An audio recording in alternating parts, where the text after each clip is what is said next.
Hi everyone, how are you?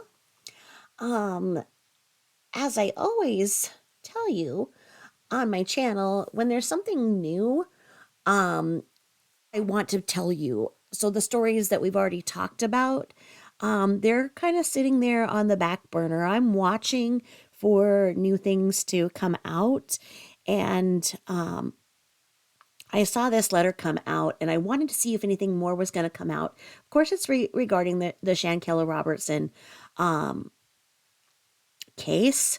I am very disappointed in how that case has basically dropped. It seemed like it was going forward with a lot of momentum at first, especially with the Mexican government saying that this was a case of femicide, that Shankella was killed because of her gender.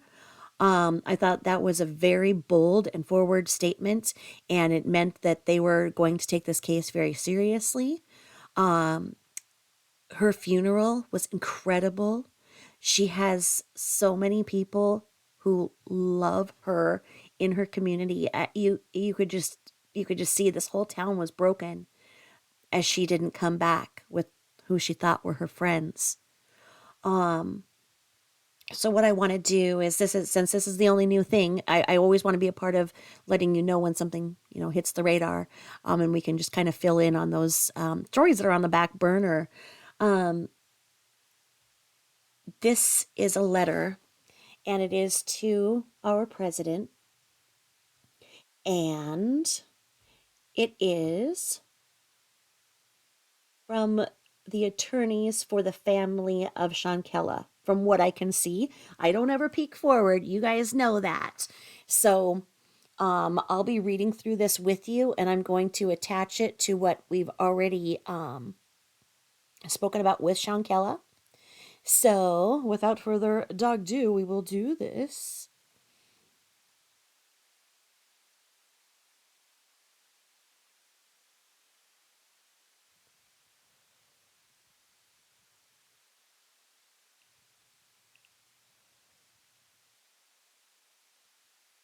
So we've got the Honorable Anthony Blinken, and it says up in the top, we've got Benjamin Crump Esquire. And it's regarding the death of American citizen Shanquella Robinson in Mexico. And if I am pronouncing Shankella's name wrong, I'm sorry. I'm sorry to her family in advance. As we move forward here, and this was dated. Let me see here.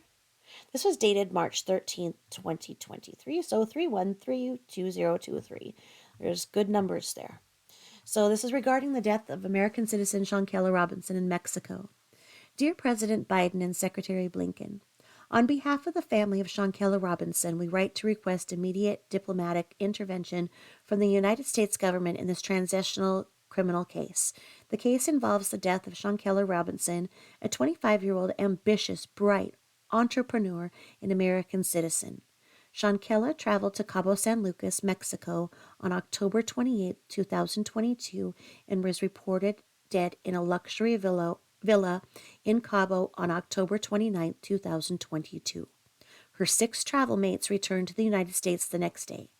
Three of the six travel mates, those three, their names are redacted, but you guys know who they are, would transport Shankella's luggage from Mexico to her mother's home in Charlotte, North Carolina. They would give their condolences and inform Mrs. Robinson that Shankella passed away from alcohol poisoning.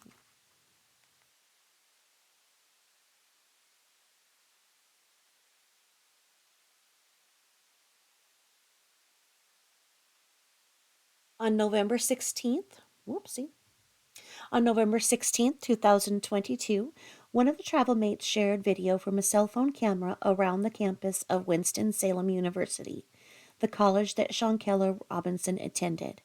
The video shows Shankella being beaten in the villa while naked by one of the six travel mates, who was identified by a witness as, and that is redacted as well, an autopsy report prepared on October 30th, 2022, in Mexico by medical examiner Dr. Renny Adalberto Galvan Asegura noted that Shanquella's body had a head injury and concluded that Shanquella's cause of death was a broken neck.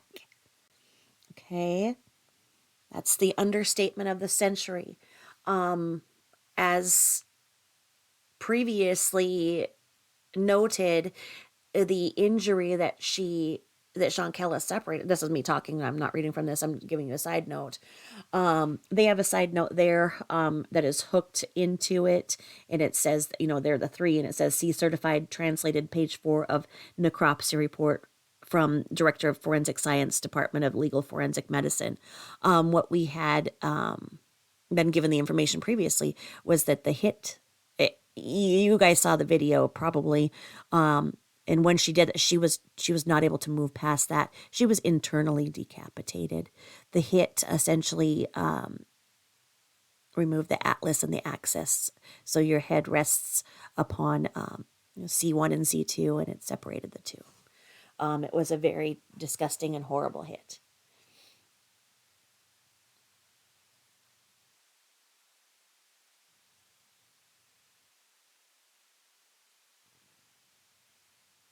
Just a moment.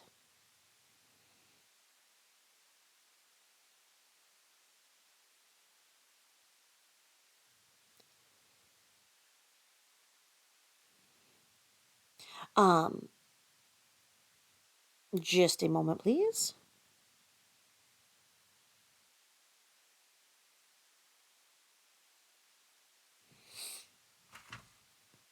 After the video of the beating of Shanquella Robinson surfaced online, the Attorney General's office in Baja California Sur initiated a criminal investigation. As a result of the investigation,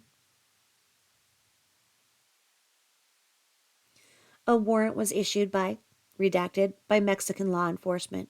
One of the 6 travel mates who fled to the United States after Shanquella was pronounced dead was identified as the perpetrator of the femicide against Shanquella Robinson, a homicide based on gender. And that's like I say, I thought that was very I don't it was very insightful that they stated right away that they were going to do this as a femicide. Um,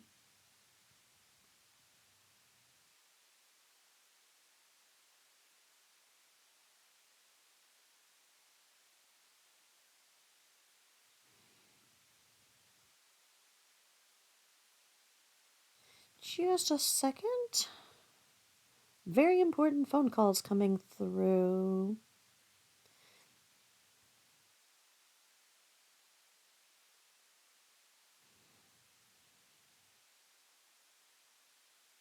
Just a second.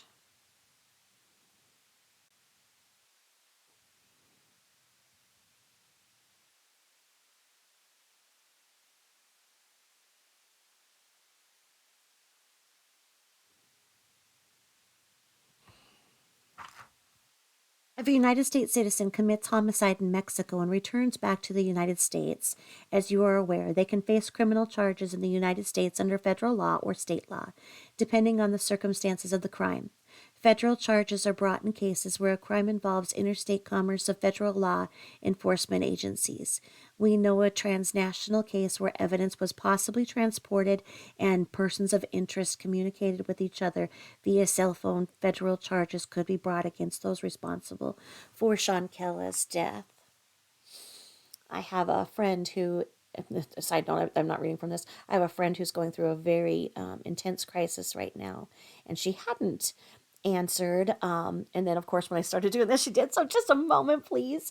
Grab a drink or something. And let's see here.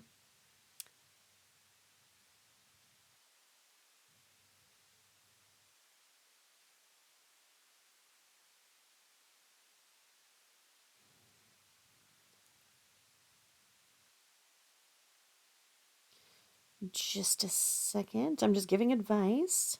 Sorry.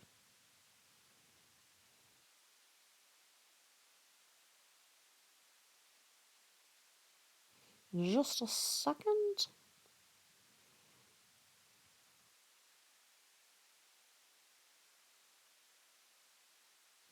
Just a second. I'm gonna see here.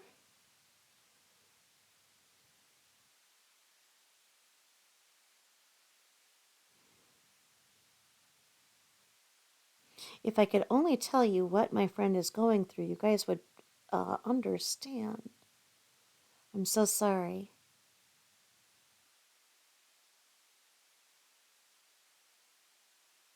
She just has quite a time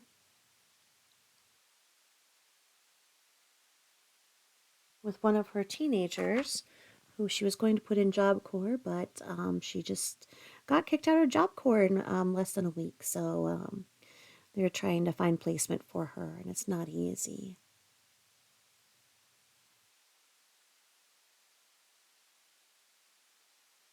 So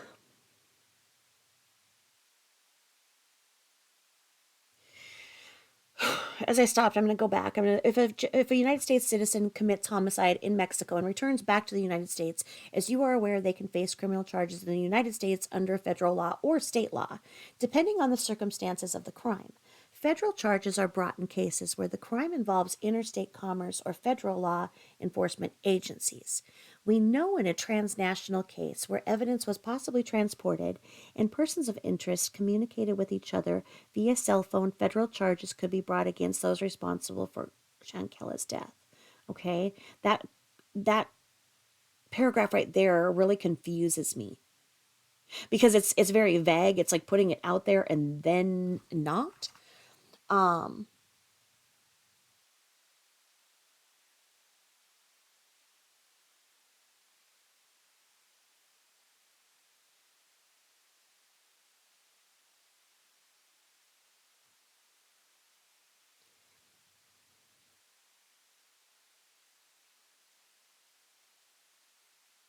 so, under federal law, the most likely charge that could be brought against someone primarily responsible would be a violation of 18 USC um, squiggly line 1112, which covers manslaughter and involuntary manslaughter.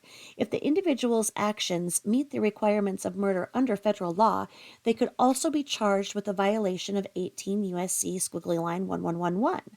Federal charges that could be brought against co conspirators to a homicide include conspiracy to commit murder, aiding and abetting, accessory after the fact, and obstruction of justice. Not sure where this is going with this. I'm going to in the playlist. I'm going to put this there. I'm going to put the case about Shanquella, and then I'm also going to put in this playlist that I'm going to make for you guys this other recording that I did involving suitcases because there is case law um, about a murder that was talked about being committed here in the United States that was committed out of the United States, but because there was a problem with the charges back and forth, and then the charges out of the United States were not strong enough, they were able to prosecute here. I wonder if this is where they're going with it. It's a little bit odd as to I'm not seeing I'm not seeing who this letter is to and what they are going to be asking. And maybe it gets there. It's 18 pages, it says.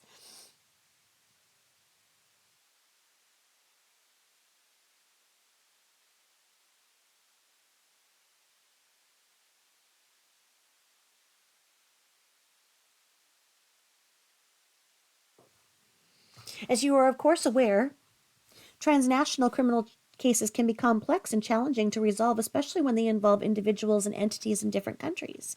We understand each country has sovereignty over its own citizens, and each country has its own legal systems in which can create issues. We also understand there's protocol for the resolution of transnational crimes. Despite reaching out to consular authorities who are tasked with being the family's guide and liaison in cases such as this, we've encountered numerous obstacles in our efforts to receive information for the family on whether those responsible would ever be brought to justice. While on a fact finding mission on behalf of the family, attorney Sue Ann Robinson was advised by a member of the United States Consular Corps in Mexico that if the family was seeking information about the case, perhaps the family should reach out to the at large travel mates. This is an unacceptable response to share with an American family in regards to their daughter's murder. Yeah, I'm absolutely flabbergasted reading that. What they said, hey, reach out to the ones that just killed your daughter and told you that she died of alcohol poisoning. Yeah, let's see.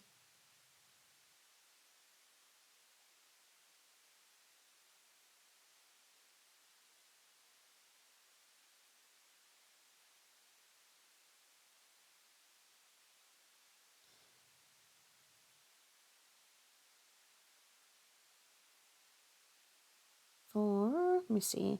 We might do inpatient for my friend here. Let's see if we can get inpatient numbers. I'm Googling for her. I'm Googling. I am multitasking. I do apologize.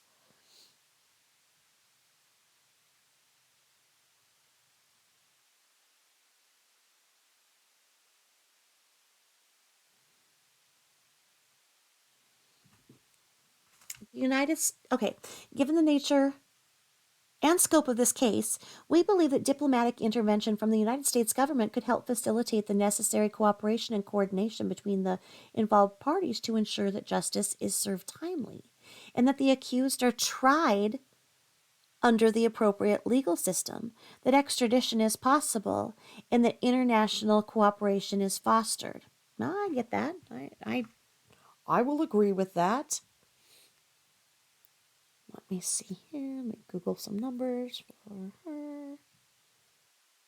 So sad for my friend because we really thought that Job Corps was going to be the answer for this girl. Not so much. Um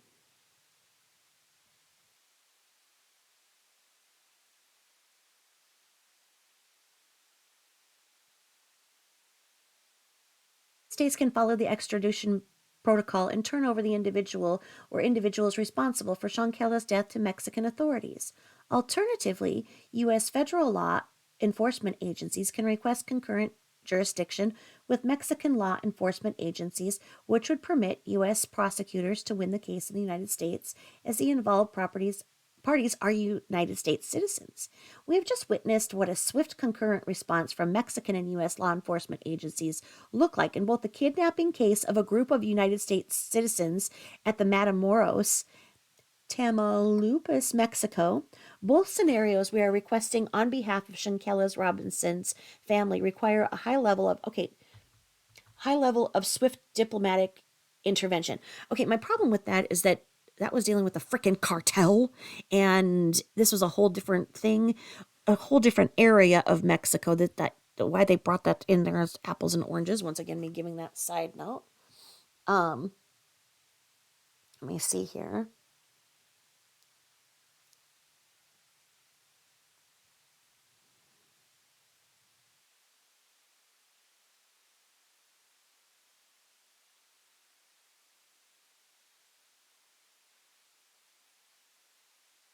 Let me see here.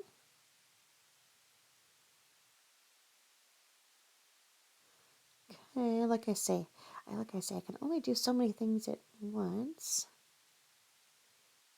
And that's not it. Let's see here.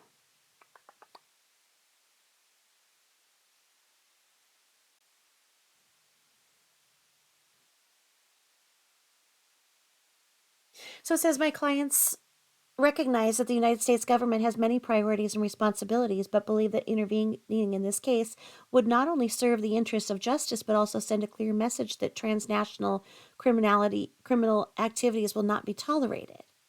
Thank you for your attention to this matter, and we look forward to hearing from you soon. Sincerely. Yeah, I don't like the way that this doesn't make sense. This is okay. They wrote this to the president. I'm very frustrated with this letter because okay. So that what they're putting in the details of this, they need to send it to I mean, where do you even begin? Um if I was an attorney for the family, I would start by reminding the Mexican government how many tourist dollars keep their country alive. and the impact that this case not being prosecuted could have on tourism, and remind them of how important it would be to prosecute. Do you catch my drift? Would you do that too? I mean, I'm not, like I said, that letter there was just very vague. Like I say, I don't ever peek ahead. And, I'm sorry that, I'm between these two. I totally thought I was fine. But, let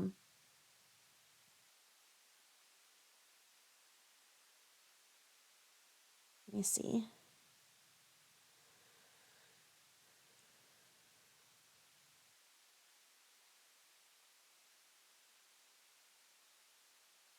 Let's see.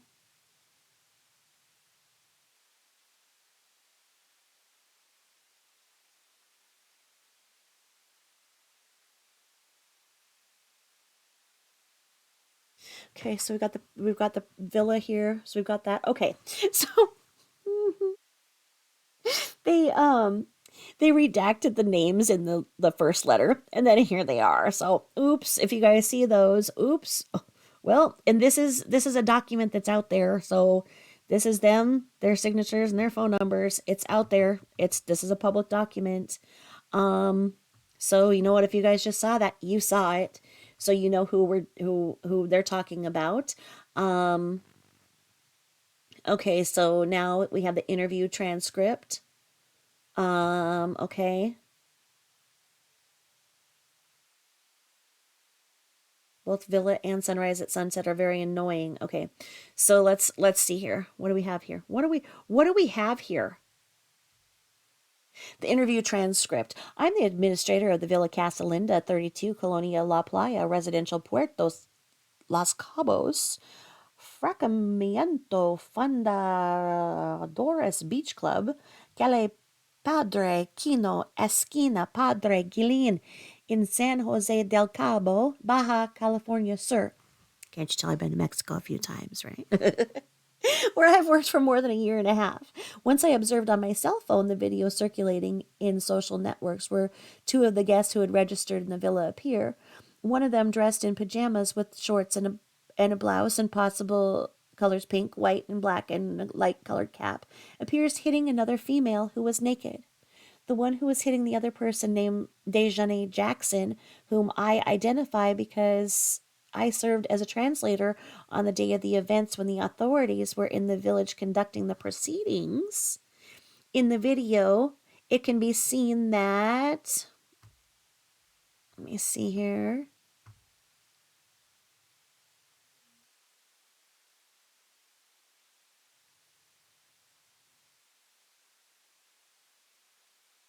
Let me see here.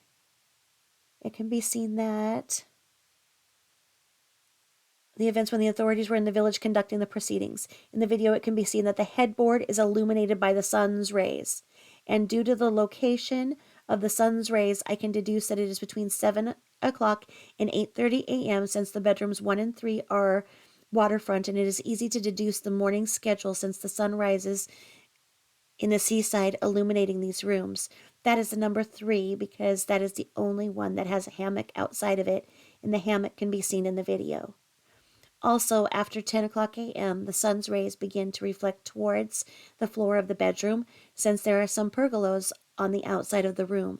I can also say that in the villa, both at the sunrise and sunset are very annoying, and for that reason, the owner decided to place wood on the windows to prevent the sun's rays from entering. I know this because I am the administrator of the villa, and on many occasions I have been in the rooms at the time of the morning. Finally, I wish to state that the villa was reserved from October 28th to October 31st, 2022. That is all I wish to state. Well, I don't know what to say about that. There's one sentence in there that is very relevant.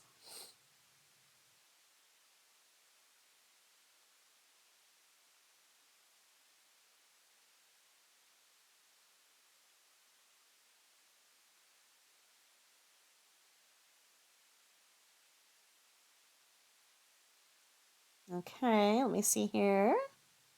What else should we check out on this? I'm Googling a couple other things.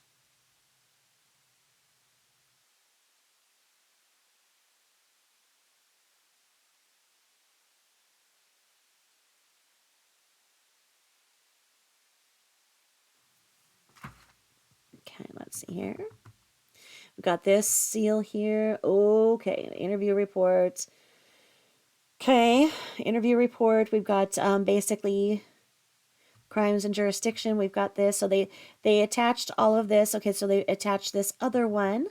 So this is another statement here. Okay, and the 8 of 18. I don't know what sending this to the president is going to do.